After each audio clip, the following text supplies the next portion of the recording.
Sénégal nag maa ngi leen di sant d'abord ci élection yi ñu génn élection yu rafet si niñ ko organiser élection yu rafet si niñ ko doxale peuple bi yëpp jóg na woote ji ci jàmm ak salaam ñu xëy ba ñu joxe résultat yi itam ku ne xam na la nga am ndax Sénégal dañu dépassé fu ñuy sàccee ay élection ñun ñi ci gouvernement bi la nga xam ne gañewuñ ko déggu leen ñuy contester loolu opposition bi tam la ñu gañe félicité nañ leen si ndax loolu mooy politique mooy démocratie man nag dama ne maa ngi santaat bu baax ndax majorité bi ma bàyyi fii ci bopp réew mi dafa changé gul ba tey te bu fekkee Sénégal si ñeent fukki département ak juróom-benn waxtu wi may wax ak yéen résultat provisoire yi jox nañu fanweer ak juróom-benn ba fanweer ak juróom-ñaar ñeent fukk ak juróom-benn loolu c'est plus de 80%.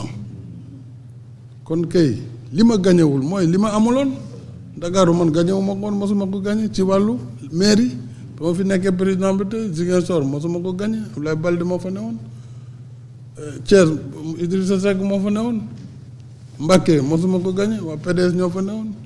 kon loolu bu tey ñu confirmé waat loolu gañewu ma ko loolu amul dara lu muy yàq si suñu liggéey laa bëgg a xamante réew mi may sant nag ñëpp ak ku nekk fa nga mënti woote loolu mooy démocratie te loolu la ñu nawe Sénégal ndax bés boobu ñuy woote ñun ci yeneen réew yi ñu wër gis nañ jafe-jafe ya fa am kon nañu fonk suñu réew fonk su jàmm ji ci réew mi